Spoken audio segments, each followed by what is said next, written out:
Hey everybody, I bought a border frame. It's 12 by 4 and this is an authentic Brother frame. I don't know if there's any aftermarkets that are like this or not. There might be, but my multi-needle has them, and they're basically clamp frames because you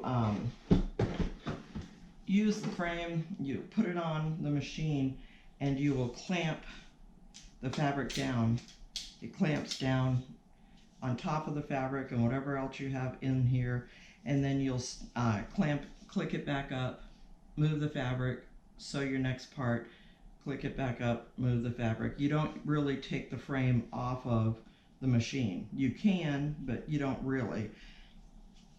And what I'm doing right now is I'm going to use this. Normally I would use this for doing the edge on a skirt, the edge on a tablecloth, napkins.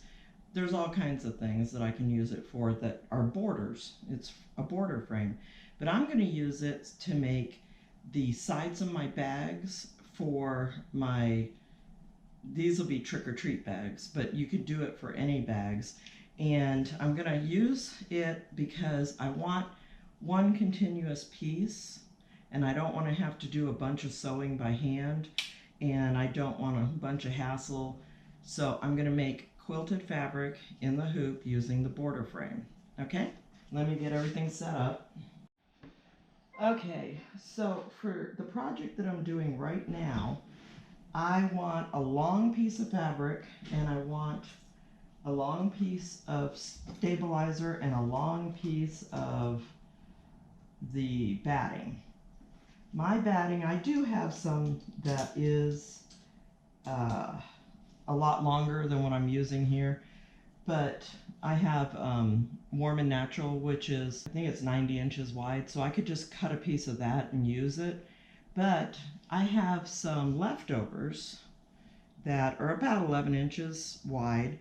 If they're not exactly the same, that's fine, because this is larger than what I'm going to use for the bag anyway.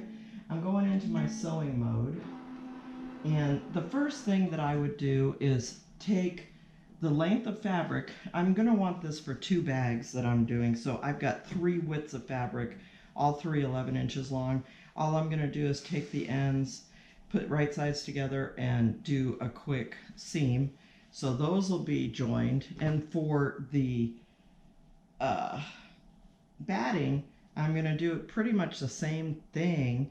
I'm going to lay one on this side and the other piece on the other side of my foot. And I'm going to choose a zigzag. Now I have black thread in the top, white thread in the bottom. It doesn't matter. It's not going to show through. This is a dark colored fabric, so I'm not going to worry about it. If these don't line up perfectly, like one is a half an inch or an inch longer, that's fine.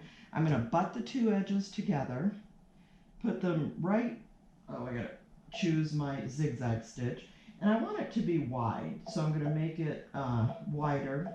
I'm just going to go up to 5.0. I just need it to hold together while I'm doing the border. It doesn't matter that it's going to be quilted on top. So I'm going to put it right under the foot so that the center where they butt together is in the middle, and then I'm just going to sew a zigzag, and I'm just going to try to keep the 2 centers in the middle and just keep them butted next to each other and keep it straight as I can. I could have chosen a little bit better zigzag stitch, but it doesn't matter. There, so now I've got that one sewn together. Then I will take the second piece, because I'm doing 3 11-inch wide pieces together. So I will take the second one and do exactly the same thing. I will feel, I forgot to mention that on the first one because they were the same. There's a bumpy side, and then there's a flat side on most battings, and I just like the 2 of them to be the same. I don't care which way they are, but right now I've got the bumpy side down. So I'm going to go ahead and bump these together and sew straight down. So then I'm going to butt this one together, put the foot down. When I put the foot down, well, I'll just do it with my foot pedal. And I'm just going to have that centered right in the middle, that where they join, and just sew. Now I'm going to sew to the end. Then I'm going to take these 3 pieces and sew those. So let me sew this seam and then we'll do these. Length of batting. Then I'm just going to do a regular, I'm just going to do the regular stitch. And I don't know why I just backed myself out like that. The regular straight stitch. Sorry, I lost concentration. Okay. Okay, so now I'm going to do a straight stitch on the 3 pieces of fabric. Each one I'm going to put right sides together, and I didn't cut off the salvages. I'm just going to leave those as is. This particular item is for a trick-or-treat bag. Now, these are not the same size. One piece is cut larger than the other, so I'm going to sew them with it matching up on this side and just have an extra width over here. And I just lay it down and go ahead and line everything up so that it's even and do a straight stitch. See how much faster? Then I take the bottom of this middle piece and I'm just going to keep, this is what we would do in quilting, we would chain piece. So I'm going to lay this on top and just keep sewing and join these 2. Now, so I'll cut the salvages off and then I'm going to take it to the iron and I'm going to give it a little press. And what I'll probably do is press it so that the seam just lays flat, because I'm just cutting a scant 1/8 of an inch salvage for this. I'm going to put it in that hoop and I'm going to make quilted fabric out of it. So I don't need a lot of seam allowance because it's going to be quilted over or stippled, whatever I choose when I get to that point. So the next thing I'll do is walk over, iron this, and I'm also going to grab my stabilizer. You could use another piece of material underneath, but I'm using stabilizer because this is just a quick bag that I already made these pre-quilted squares, and when I made them I didn't know what I was going to do with them, and I said, oh, I'll just put them in a bag at some point and I'll line them. Okay, so I decided to walk out here to show you how I would hoop this because it's a bit bulky sitting at my sewing table and doing it. This side is what goes into the machine, goes into the embroidery arm, and your fabric goes in this section right here. So let me move this and this.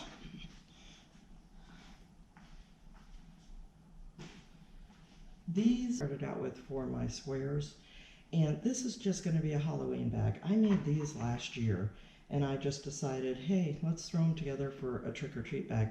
So I'm putting the 2 pieces together and serging them, and then I'm going to put 2 sets together, and on the outside of the bag I'm going to have a side panel so the bag's a little wider than just sewing up the side seams. So we'll be doing that part after a while, but so these are the panels, or so these are what I'm sewing together. I have a pile of these blocks that I'm sewing together to make Halloween trick-or-treat bags. I made a bunch of these last year. Whenever I don't feel like sewing, I will grab a specific different set of designs or create designs that I want to sew out but don't really know what I'm going to do with them. And a lot of times I just make squares, and then I can make pot holders, I can make bags, and I have, you know, double the size of this pile just sitting here. To me, it's always fun to at least make something, even if you don't know what you're going to use it for. And if I never use this, somebody else will use it someday. but since I didn't know what purpose this was for, I put a layer of no-show stabilizer down.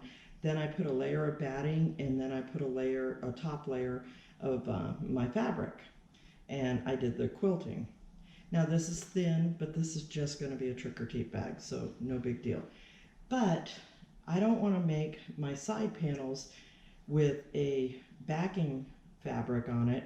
You know, usually when I'm not going to line a bag, I will put a backing fabric on this, or I will put a lining if it looks ugly like this on the back side.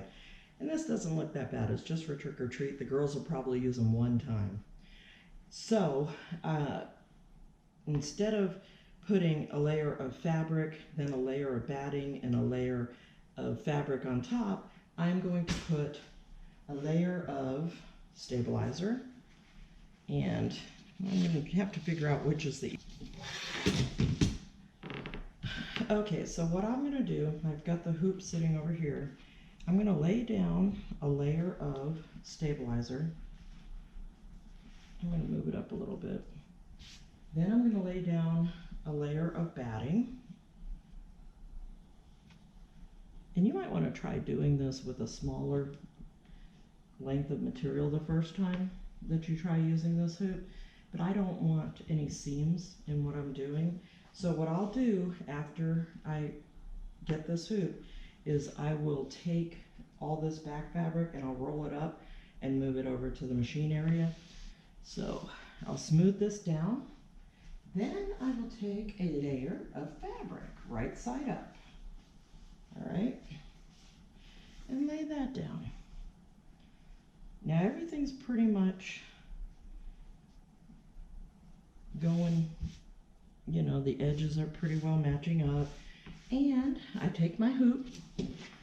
When it's closed, you snap these down to close them. You push here to open. Okay.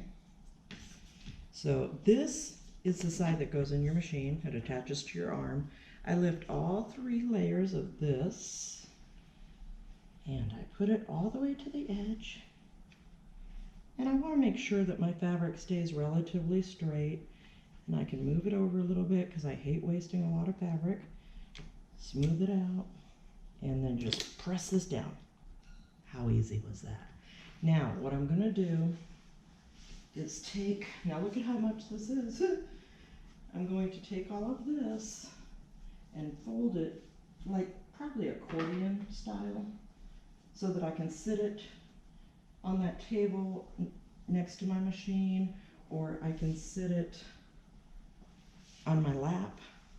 So I will fold all of this up, and then I will fold all of this up, carry it over to my machine, and I have to decide, more than likely knowing me, I'm just going to carry this over there. So the next thing that we will do is go to my machine. In my design center, I know that my hoop is 4x12, so I'm going to choose my design center, and I'm going to choose my hoop size, which is under the circle and the square, and it's right up here, the hoop with the plus in it, and I'm going to choose 4x12. That's it. It knows what this frame is when I choose 4x12. Do I want to choose stippling, or do I want to choose a fancy fabric quilting design? I don't really need that because this is pretty busy fabric as it is, so I'm just going to go and get stippling. Red is fine, doesn't matter. Click on the bucket, drop it in. All right, then we go next. We go set, because I like all the settings exactly the way they are. Well, I could make it a little wider maybe. Let's cancel that and make the spacing a little wider. Let's see if I like that. Yeah, that's fine. I like that. That's fine. And my embroidery time won't be so bad this way. Hit set, say OK. Now I say embroidery. All right, so I'm ready to start. All threaded up and I'm ready to go. If you don't want a knot at the beginning of your embroidery, if you don't want it to show, what you can do is just reach back here and hold onto the bottom of your embroidery thread down here, or you can go into the function where you see the needle with the plus minus. You can hit that icon down and then hit +1, and it takes you up to where it's going to start. Hold the thread and hit go. Let it tie, and once it starts to move, I would hit the stop button, and I would go ahead and cut that thread. I'll be right back. Okay, so the first part has sewn out. Now, you could put a snowman sticker down, and that would help with placement. I can look right here, and I see that it starts, my design starts right at the second mark that is on my frame, and there's a mark on both sides.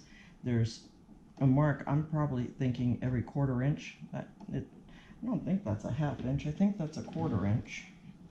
Let me see.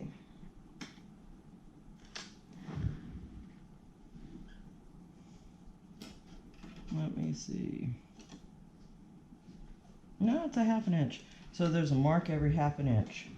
And I know that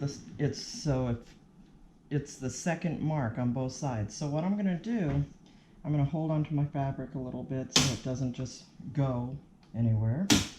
Then I opened it up and I just pull my fabric. Now I could do, like I said, the snowman sticker. I don't really need to, because this does not need to be perfect. It's a trick-or-treat bag. But as long as I have it so that it's right at that second mark, and it can overlap a little bit, I'm fine with that. As long as it's at that second mark, and I make sure that both my edges are up against the edge of the frame here, because that puts it in the same exact spot, that looks pretty good to me.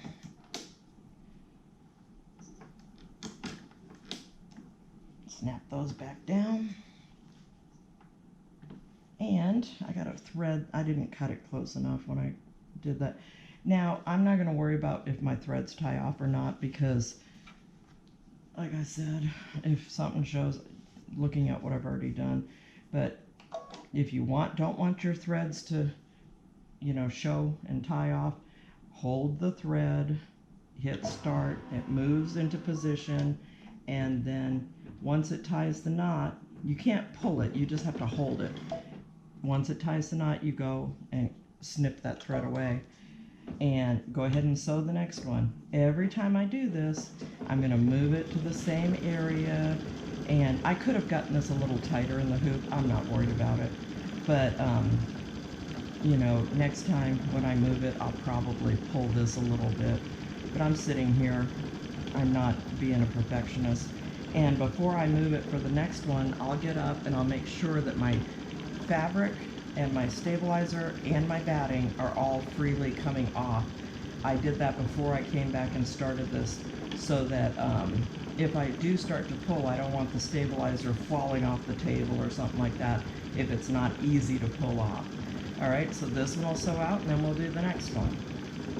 You could tell from the location that you were when I restarted this, but if you could see it, it looked puffy in the hoop, like I was going to have some different issues with puckering and stuff. Turned out just great, and I couldn't have gotten any better. Let me try to move in with a GoPro. I can't just hit, what is it? My mind went blank. But here is where my mark is, that second mark. These butted right up next to each other. I couldn't have done that any better if I wanted to. Alright, so once again, I will unsnap, hold on down here, unsnap, pull forward. Now back here, I'm going to have to reach, and I'm going to have to get the fabric, the batting, and the no-show mesh all so that they're together. Then I'm going to pull until it's at the edge of number 2 right there, and I'm going to snap it down. I'm going to reach back here, pull the fabric so that it's a little taut, snap it down. Look at how easy that is. Go ahead and grab my thread. Another thing you can do, like I think I've said, and since I do edit these because I say stupid stuff sometimes, you can go and hit the needle plus minus, go to 1, move it, advance it 1, and don't pull the thread, just hold it. If you pull it, it's not going to tie. All right, stop it, cut that thread. That way there you don't have any knots underneath. Hit sew, and that's all I'm going to keep doing. Let's see, I believe this is 42 or 44 inches per panel. So there's 3 panels, so 42 plus 42 is 84, plus 42 would be 122, I believe. So I've got a lot of sewing to do, and I'm just going to keep advancing and moving and advancing and moving. Now, once this is done, I have more than enough, and I'm going to do this. On this side, I'm going to take the fabric out, I'm going to turn it the other way, set it back there, and move it so that it is in here on the opposite side, because I'm making 2 of these. I do 2 of everything because I have 2 nieces. And I'm going to embroider the other side. Then I will square up all the edges and I will cut it in half. So if this is 4 inches and because my fabric wasn't perfect or something, let's say I didn't cut it larger than I needed. This is much larger than I need because you see I've got at least 2.5 inches on this side.